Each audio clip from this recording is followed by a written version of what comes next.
తెలంగాణ రాజకీయాల్లో ఇవాళ కీలక పరిణామాలు చోటు చేసుకోబోతున్నాయి. ముఖ్య నేతల సమావేశాలతోటి పాలిటిక్స్ హీట్ ఎక్కనున్నాయి.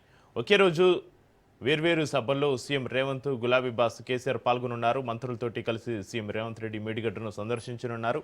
కాటారంలో 2వ విడత రైతు భరోసా నిధులు విడుదల చేయనున్నారు. మరోవైపు ఇవాళ జగిత్యాలలో బీఆర్ఎస్ భారీ బహిరంగ సభ జరగనుంది. జీవరెడ్డి చేరిక సభ కోసం గులాబీ బాస్ కేసీఆర్ జగిత్యాలకు వెళ్లనున్నారు.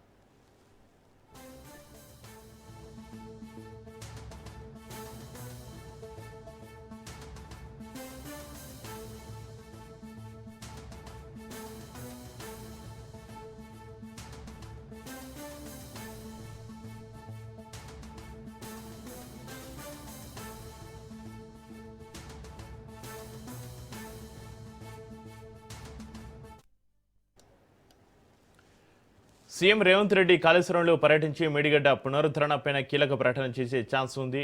2వ విడత రైతు భరోసా నిధులు విడుదల చేయనున్నారు.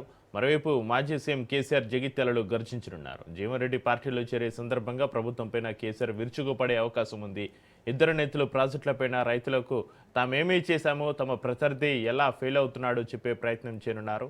ప్రతిపక్ష గులాబీ దళం జగిత్యాలను గులాబీమయం చేసేసింది. ఇటు మేడిగడ్డ దగ్గరికే రైతులను రప్పించేందుకు కాంగ్రెస్ పార్టీ తన క్యాడర్ను, లీడర్లను యాక్షన్లోకి దింపింది.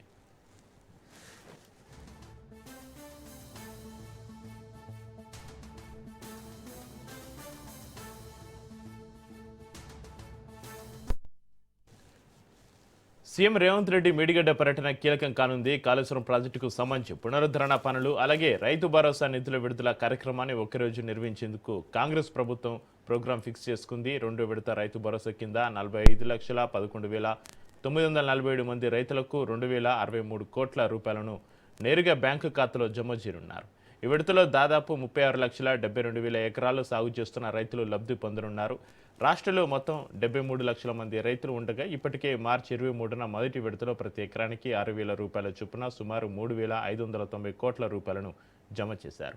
2 విడతలను కలిపి చూస్తే రైతులకు మొత్తం 5,653 కోట్ల సాయం అందినట్టు అవుతుంది. 3వ విడత నిధులను కూడా త్వరలో విడుదల చేసే దిశగా ప్రభుత్వం చర్యలు తీసుకుంటుంది.